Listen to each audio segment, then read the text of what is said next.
श्री कृष्णाय नमः। कृष्णासार के माध्यम से हम आप लोगों तक आज का जो व्याख्यान है वो मत्स्य अवतार यानी भगवान विष्णु ने मत्स्य अवतार क्यों धारण किया और वेदों को किसने चुराया उसका वाक्यांश कहने जा रहे हैं। तो यह कहानी उस समय की है जब भगवान विष्णु ने प्रथम अवतार लिया था इस मृत्यु लोक में आने के लिए। मत्स्य अवतार भगवान विष्णु के प्रथम अवतार हैं। मछली के रूप में अवतार लेकर भगवान विष्णु ने एक ऋषि को सब प्रकार के जीव जंतु एकत्रित करने के लिए कहा और पृथ्वी जब जल में डूब रही थी तब मत्स्य अवतार में भगवान ने उस ऋषि की नाव की रक्षा की। इसके पश्चात ब्रह्मा ने पुनः जीवन का निर्माण किया। आप सभी लोग जानते होंगे कि जो जीवन का निर्माण था वो ब्रह्मा जी के माध्यम से हुआ था। एक दूसरी मान्यता के अनुसार एक राक्षस ने जब वेदों को चुराकर सागर की अथाह गहराई में छुपा दिया तब भगवान विष्णु ने मत्स्य रूप धारण करके वेदों को प्राप्त किया और उन्हें पुनः स्थापित किया। एक बार ब्रह्मा जी की असावधानी के कारण एक बहुत बड़े दैत्य ने वेदों को चुरा लिया। वह दैत्य कोई छोटा मोटा दैत्य नहीं था, उस दैत्य का नाम हयग्रीव था। वेदों को चुरा लिए जाने के कारण ज्ञान लुप्त हो गया, चारों ओर अज्ञानता का अंधकार फैल गया और पाप तथा अधर्म का बोलबाला हो गया। तब भगवान विष्णु ने धर्म की रक्षा के लिए मत्स्य रूप धारण करके हयग्रीव का वध किया और वेदों की रक्षा की। भगवान ने मत्स्य का रूप किस प्रकार धारण किया इसकी विस्मरणीय कथा इस प्रकार है। कल्पांत के पूर्व एक पुण्यात्मा राजा तप कर रहा था। राजा का नाम सत्यव्रत था। सत्यव्रत पुण्यात्मा तो था ही, बड़े उदार हृदय का भी था। प्रभात का समय था, सूर्योदय हो चुका था। सत्यव्रत कृतमाला नदी में स्नान कर रहे थे। उसने स्नान करने के पश्चात जब तर्पण के लिए अपनी अंजलि से जल लिया तो अंजलि में एक जल के साथ छोटी सी मछली भी आ गई। सत्यव्रत ने मछली को नदी के जल में छोड़ दिया। तब मछली बोली, हे राजन, जल के बड़े बड़े जीव छोटे छोटे जीवों को मारकर खा जाते हैं, अवश्य कोई बड़ा जीव मुझे भी मारकर खा जाएगा। कृपया करके मेरे प्राणों की रक्षा कीजिए। सत्यव्रत के हृदय में दया उठी और उसने मछली को जल से भरे हुए अपने कमंडल में डाल लिया। तभी एक आश्चर्यचकित घटना घटी। एक रात में मछली का शरीर इतना बढ़ गया कि कमंडल उसके रहने के लिए छोटा पड़ने लगा।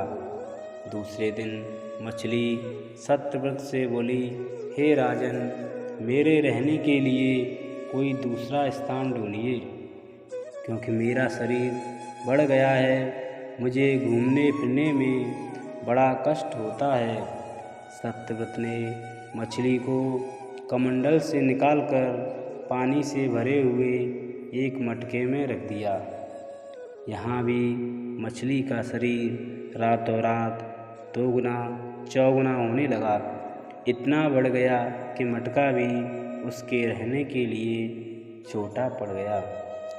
दूसरे दिन मछली पुनः सत्यव्रत से बोली, हे राजन, मेरे रहने के लिए कहीं और बड़ा प्रबंध कीजिए, क्योंकि मटका भी मेरे रहने के लिए छोटा पड़ रहा है। तब सत्यव्रत ने मछली को निकालकर एक सरोवर में डाल दिया, किंतु सरोवर भी मछली के लिए छोटा पड़ता गया। इसके बाद सत्यव्रत ने मछली को नदी में और फिर उसके बाद समुद्र में ले जाकर डाल दिया। आश्चर्य, समुद्र में भी मछली का शरीर इतना अधिक बढ़ गया कि मछली के रहने के लिए वह छोटा पड़ गया। अंततः मछली पुनः सत्यव्रत से बोली, हे राजन, यह समुद्र भी मेरे रहने के लिए उपयुक्त नहीं है। मेरे रहने की व्यवस्था कहीं और की जाए। अब सत्यव्रत विस्मित हो उठा। उसने आज तक ऐसी कभी भी मछली नहीं देखी। वह विस्मय भरे स्वर से बोला, मेरी बुद्धि को विस्मय के सागर में डूबो देने वाले हे प्रभु, आप कौन हो? मत्स्य रूपधारी श्री हरि ने उत्तर दिया, राजन, हयग्रीव नाम दैत्य ने वेदों को चुरा लिया है। जगत में चारों ओर अज्ञान और अधर्म का अहंकार फैला हुआ है। मैंने हयग्रीव को मारने के लिए ही मत्स्य का रूप धारण किया है, अर्थात मछली का रूप धारण किया है। आज से 7वें दिन पृथ्वी प्रलय के चक्कर से फिर से मुक्त हो जाएगी। समुद्र उमड़ उठेगा, भयानक वृष्टि होगी, सारी पृथ्वी पानी में डूब जाएगी। जल के अतिरिक्त कहीं कुछ भी दृष्टिगोचर नहीं होगा, अर्थात हमें जल के सिवा कुछ भी दिखाई नहीं देगा। आपके पास एक नाव पहुँचेगी। आप सभी अनाज और औषधियों के बीजों को लेकर सप्त ऋषियों के साथ नाव पर बैठ जाइएगा। मैं उस समय आपको पुनः दिखाई पड़ूंगा और आपको आत्म तत्व का ज्ञान प्रदान करूंगा।